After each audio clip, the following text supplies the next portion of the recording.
Okay guys, I want to know your deepest and unique secret about yourself. Whoa, seriously? I actually didn't even know that. The internet is such an amazing place. It lets us learn new things, play games, watch videos, and connect with friends and family. But just like in the real world, we need to be careful about what we say and share. One of the biggest online safety mistakes people make is oversharing personal information. Oversharing can have serious consequences. Even if it seems harmless at first, once something is posted online, it can be hard or even impossible to take back. Here are a few important things that should never be shared online. Never share when you're home alone, especially for a long time. Letting people know that you're alone can make you a target for those with bad intentions. You should never share your home address or where you live. Never share the name of your school. This includes pictures in school uniforms or posts that make it easy for someone to figure out where you spend your day. You shouldn't share your class schedule or daily routine either. Never share where you work or visit frequently either. You wouldn't want unwanted people coming into your work location where customers are already bad enough. Don't share pictures that are private or inappropriate. If a picture would embarrass you or someone else or reveal too much, it shouldn't be online, no matter what anyone says. Don't share passwords or login information. Your accounts are yours. Never share your password, not with friends, classmates, or anyone who asks. It doesn't matter how old you are, online safety is for everyone, whether you're 8, 18, or 80. Protecting your personal information is one of the smartest things you can do, even at an early age. So next time you're about to post, share, or message someone online, you should take a moment to ask yourself, is this safe? Is this private? Would I be okay if the whole world saw this? If you're unsure, talk to a trusted adult. The whole internet doesn't need to know about your little secret here. I'll keep it a secret though.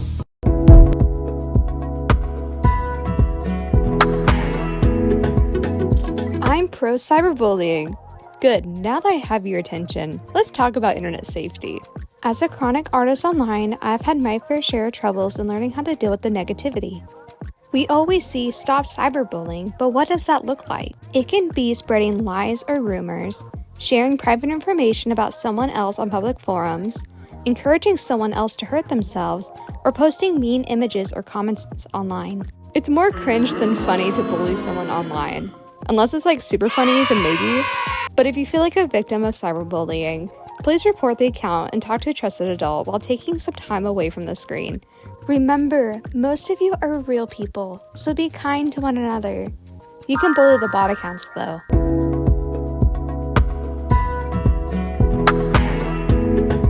It doesn't always start with something obvious. Sometimes it starts with a message. You can trust me. Don't tell your parents about this. Hey, it's okay. Don't tell anyone.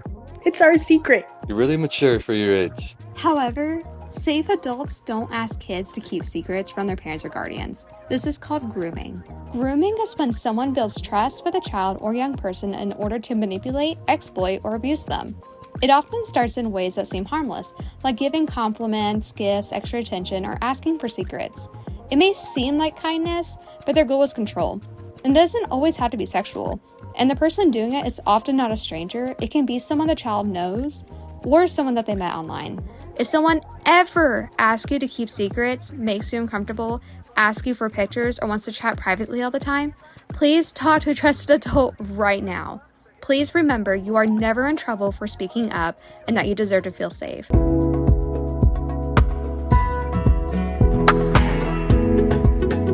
Heater waves?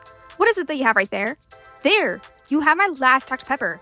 No, seriously, take the last Dr. Pepper. I only give you life advice, emotional support, and don't forget all the art that I do. But yeah, no, you deserve the last sip of carbonated joy for your doom scrolling. I'll just be here dehydrated and betrayed. For my next part of my internet safety series, I wanted to go over manipulation. Manipulation takes many forms: emotional, psychological, verbal, behavioral, and even in groups. By understanding these different forms, we can be better at recognizing them, protecting ourselves, and being safer while being online. Emotional manipulation targets our feelings and uses them against us. Guilt tripping is when someone makes you feel guilty to control your actions. Gaslighting is a form of emotional abuse that causes you to doubt your own memory or reality. Love bombing is flooding affection at first meet to gain control over an individual. Silent treatment is a way of silently punishing someone or pressuring someone into doing something, and playing the victim is a way manipulators gain sympathy and avoid accountability. Psychological manipulation digs deeper into our mental and cognitive processes. Projection is when someone accuses you of behaviors that they're guilty of. Blame shifting is avoiding responsibility by pointing fingers at others. Triangulation is bringing in a third person to stir conflict. Reframing is a twisting facts to make bad behavior seem acceptable. And minimalization is when someone downplays your emotions or concerns. Verbal manipulation uses words as powerful tools or weapons. Gaslighting, again, is for distorting conversations and language to make others doubt. Loaded language is using emotionally charged words to sway opinions. Interruption and dominance are ways that can control the direction of a conversation. Lying or omitting key facts are other ways to distort reality, and flattery, when used insincerely, can be a form of emotional bait. Behavioral manipulation is a type that involves actions rather than words. Withholding affection, support, or resources is a common tactic. Passive aggression is expressing hostility in indirect ways. Boundary testing is slowly eroding your comfort zone bit by bit to test your patience. And the foot in the door technique starts with small requests to gain bigger ones to pressure you. And lastly, manipulation can also thrive in group settings. Peer pressure is using a group influence to change behavior. Scapegoating is blaming one person for a larger problem. Groupthink is manipulation that suppresses dissent in the name of harmony. And mob mentality is to feed off collective emotion to justify wrong action. Manipulation wears many masks. It can be hard to spot, especially when it's coming from someone we trust. But by learning to recognize these different forms, emotional, psychological, verbal, behavioral, and social, we become better equipped to stand our ground, think critically, and protect our well-being. If you're ever in doubt, don't forget to talk to a trusted adult. I'll let you have the last Dr. Pepper, but in return, you owe me a like, a follow, a comment, and a share, okay?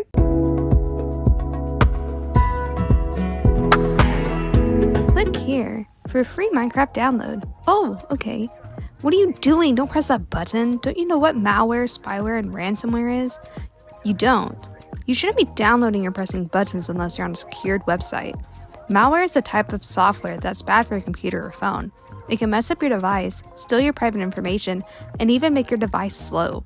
Spyware is a type of malware that secretly watches what you do, like which websites you visit or what you type. Yikes, and ransomware is even worse when it locks up your files and asks you to pay to get them back. So how do these nasty programs get into your device in the first place? Sometimes, malware can hide in a mobile app. That's why it's super important to only download apps from trusted stores like Google Play or the Apple App Store. Other times, dangerous websites can trick you into clicking on something bad. Always check if the website is secure before entering any personal information. Emails can also be sneaky. Sometimes a scam email can look like it's from a friend or a company you trust, but when you click on a link or download an attachment, it could infect your device with malware. Malicious links can also come through text messages. If you get a message from someone you don't know with the link, it is best to ignore it or report it. Always double check before clicking. Never accept messages from people claiming to report you on mistake or demanding your information. It's a scam. Okay.